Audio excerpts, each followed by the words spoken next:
Ayer hubo en España, las cifras oscilan de acuerdo con el medio que las publica, pero masivas manifestaciones de repudio al plan de ajuste del neoliberalismo banquero. Juan Carlos, te saludan Miriam Arancibia, Santiago Jiménez y Julio Rudman. ¿Qué tal? ¿Cómo estáis? Un saludo desde Madrid. Bien, te agradecemos el contacto y en principio preguntarte si participaste y cuál es la impresión tuya de la jornada de ayer. Pues la verdad es que escuchándoos, al decir eso del neoliberalismo dices, demonios, como una cosa que es neo lleva ya tanto tiempo, ¿no? Sí, exactamente. Claro. Es muy impresionante y bueno, pues Europa está sufriendo ahora lo que sufrió América Latina en los 80 y los 90. El sistema funciona con crisis cíclicas y se ajusta por el lugar más débil. Se ajustó en los 70 en los países del sur, en el medio ambiente, en las generaciones futuras. Hoy ya eso no es posible y entonces se ajusta en esa clase media que se había acomodado en Europa y que de golpe y porrazo le dicen que ha vivido por encima de sus posibilidades, y la discusión está en que si se lo cree o no se lo cree. Es decir, si se cree que ha vivido por encima de sus posibilidades, va a aceptar cualquier tipo de ajuste, y si no se lo cree, pues van a zanjarse en las calles, no en los parlamentos, quién vence en esa diferente manera de entender las cosas. En esa pulseada sería. Claro, fijaos que es la primera vez que la derecha tiene razón en sus titulares furibundos. Cuando plantea que es una huelga política, claro que es una huelga política. Obvio. Y se está perdiendo el artículo 1 de la Constitución española, que dice que España es un Estado social y deja de ser un Estado social, y los dos principales partidos aprueban en el Parlamento cambiar la Constitución, que le da primacía al pago de la deuda, al gasto social, y que prohíbe incurrir en déficit público. Pues claro que es una huelga política, porque las decisiones que están estropeando la posibilidad de una vida digna de la gente también son políticas. Juan Carlos, Santiago, te saluda, buenas tardes. Hola, Santiago. Hoy leí en uno de los diarios de España una frase, dos palabras en realidad, que iban juntas: reforma y público. Reforma de lo público, que me hizo acordar, por supuesto, a lo que acá se llamó la reforma del Estado, que no fue otra cosa que el desguace, claro, y un cúmulo de privatizaciones y de destrucción de lo público. ¿Qué es lo que se espera que pase en España con estas decisiones relacionadas con la reforma de lo público? Ya sabéis que los manuales de la CIA no hablaban nunca de tortura, sino de facilitamiento, de ulterior toma de información. Y el Fondo Monetario no habla de corrupción, sino de asignación unilateral de partidas no consignadas. Sí. Y en España nuestros reyes no se divorcian, sino que tienen una suspensión temporal de la convivencia. Esos giros. La gente de a pie la despiden, le alargan la jornada laboral, le pagan menos dinero, le dificultan la obtención de una pensión, le suben las cuotas de la universidad, empeoran la calidad de la educación pública, empeoran la calidad de la sanidad pública, y la gente, por muchos adjetivos que le pongan a eso, al final la verdad se impone. Fijaos que la expresión campos de concentración inicialmente era un eufemismo para intentar encubrir lo que estaba siendo, lo que hoy entendemos por campo de concentración. Correcto. Al final la realidad vence al lenguaje. Yo creo que es tan brutal lo que se está haciendo, es tan evidente que la gente le están usurpando en cuestión de meses lo que se le ha conseguido durante decenios, que la solución va a estar en la calle. Es decir, me temo que una cosa que habéis vivido en América Latina, y es que ganar unas elecciones ya no te autorizaba para ejercer el poder político si no había realmente un diálogo con la ciudadanía. Y eso lo está experimentando Europa. Ahí voy precisamente a eso, a pedirte que profundices o que nos des tu visión respecto de lo que sucedió ayer como un hecho importante de la gente en la calle, el paro, digamos, la huelga general programada para el 29, que si no me equivoco de fecha, de marzo, y esta puja, esta pelea entre eso y lo que ocurre parlamento adentro, que parece que se vivieran en dos países distintos. Hemos visto, hasta simbólicamente, hemos visto la imagen de diputados sí, terrible. Parados aplaudiendo cuando se aprueba el ajuste. Entonces, el ajuste implicaba bajar los sueldos, bueno, eso, bajar todo ese listado de eufemismos a que hacía referencia Juan. Yo me acordaba mucho del año 2003, cuando el 100% de la bancada del Partido Popular, con mayoría absoluta en pie, aplaudieron la intervención de España en la guerra de Irak. Cuando el 90% de los españoles estábamos en contra de esa intervención. Entonces esto es ese divorcio tan radical entre la política de partido y la ciudadanía, que es preocupante, sobre todo porque, fijaos, no creo que los partidos estén cegados, sino que son rehenes de la propia lógica, y por tanto por eso os insisto que la solución no va a venir de los parlamentos, sino que va a venir de la calle, con problemas, Fijaos que con casi vamos camino de un 25% de desempleo. 1 de cada 4 españoles en edad de trabajar o con condiciones de trabajar está desempleado, ¿no? Y eso hace que la huelga tradicional tengamos que repensarla.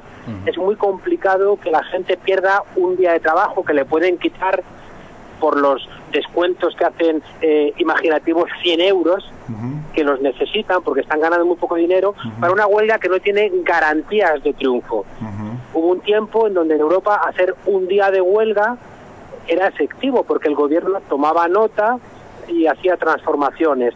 Hoy en día no tenemos claro que eso ocurra. Yo creo que el presidente Rajoy hace unas semanas en un micrófono abierto se le escuchó decir que contaba ya con la huelga general. La tienen descontada.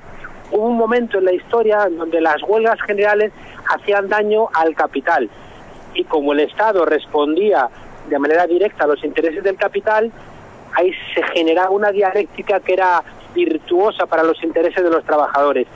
Hoy en día no tengo claro que sea así. Eso, fijaos, nos lleva a entender que puede ser que las huelgas generales no sean exitosas, pero en cambio van a ser muy exitosas otras formas de presión que están todavía inéditas, que hay que abrirlas, y que igual se tienen que parecer a algo que también ustedes han conocido como los scratches. Es decir, en vez de hacer a lo mejor una huelga que fastidia a los empresarios, igual hay que fastidiar directamente a los empresarios e impedirles que disfruten de estos beneficios de convertir a los trabajadores en esclavos. Juan y eso Carlos... está abierto, eso, fijaos, y perdona, esto es la discusión que hay entre el 15M y los sindicatos.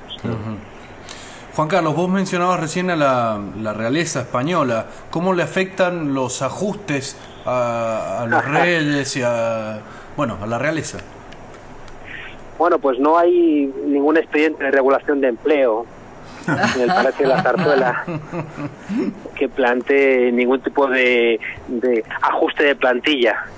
Hay uno que tiene problemas porque se le ha descubierto robando, y robando en exceso, y a ese sí que le han hecho un cierto ajuste de plantilla y lo están dejando de lado. Pero con cuidado porque tiene mucha información. Claro, más para salvar el honor. Talleyrand, el conocido político francés, ¿no? Sobrevivió desde la Revolución Francesa hasta Luis XVI, decía que es costumbre de los reyes el robar, pero los Borbones exageran. La pregunta que te hago tiene que ver con el PSOE, que parece que después de haber estado en, digamos, el inicio de todo este caos, ahora se suma al paro, a la huelga. Acá a la huelga, sí, porque el paro en España es la desocupación. Claro, a la huelga, y Alfredo Pérez Rubalcaba sale como a ser el primer trabajador, como decimos acá en Argentina. yo antes de ayer tuve un debate, me enfadé mucho con un representante del Partido Socialista, porque ahora parece poco menos que son seguidores de Robespierre. Sí, claro. Entonces, claro, dices, claro, me enfadé, dije, vamos a ver, hace 4 meses en el gobierno habéis aprobado vosotros y el Partido Popular una reforma constitucional que realmente dinamita el Estado social en España. Habéis hecho una reforma laboral que ha puesto alfombra roja a la reforma laboral que está haciendo ahora el Partido Popular. Habéis establecido o habéis dejado a España con unas tasas de paro espectaculares que justifica cualquier cosa que haga ahora la derecha, y ahora os vais a radicalizar. ¿Qué ha pasado en estos 4 meses? Claro. ¿Qué habéis tomado? ¿Qué pastillas tomáis cuando vais a la oposición, que de repente se os activa la sangre roja? ¿Y, ¿no? cuál fue la respuesta? No, pues empiezan a balbucear y dicen porque eso, claro, como son conscientes de que eso es una cosa que la gente sensata les dice, no, somos conscientes de que hemos cometido muchos errores. Ajá. Pero aparte se Pero escaparon ahora del nos gobierno. hemos dado cuenta, nada, es un fraude. Sí, claro. Aparte se escaparon del gobierno adelantando las elecciones. De alguna manera, sí.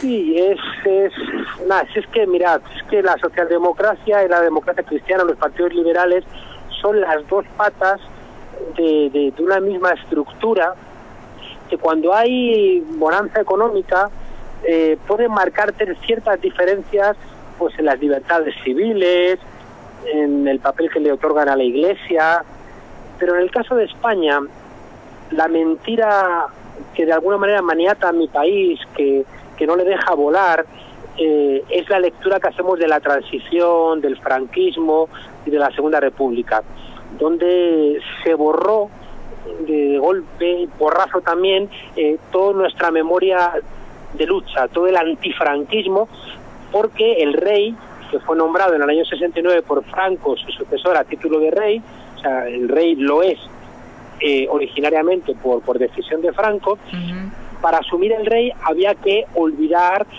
la guerra civil, el franquismo y también la Segunda República. Y en esa mentira que hace que la izquierda en España esté llena de interrupciones, así como la derecha tiene un discurso histórico que puede remontarlo a don Pelayo, la izquierda está llena de agujeros, porque ha cedido a la derecha la construcción de su propio relato, y en eso son igual de responsables el Partido Socialista y el Partido Popular.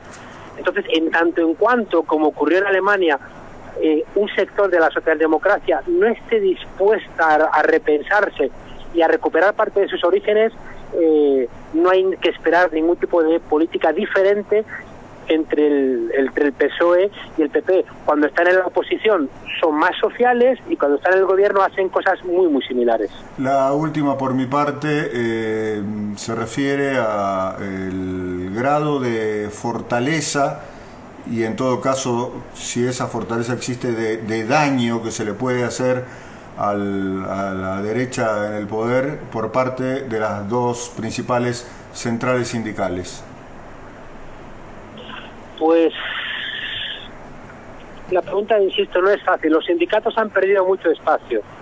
Los sindicatos son muy importantes en tiempos de bonanza económica, es decir, cuando no hay problemas, cuando está en situaciones cercanas al pleno empleo, o donde realmente el desempleo no es un problema social. Entonces ellos pueden presionar, conseguir subidas salariales, mejores de las condiciones, pero ese trato de negociación en los momentos de bienestar les invalida para que ahora, en momentos de crisis, puedan enseñar los dientes.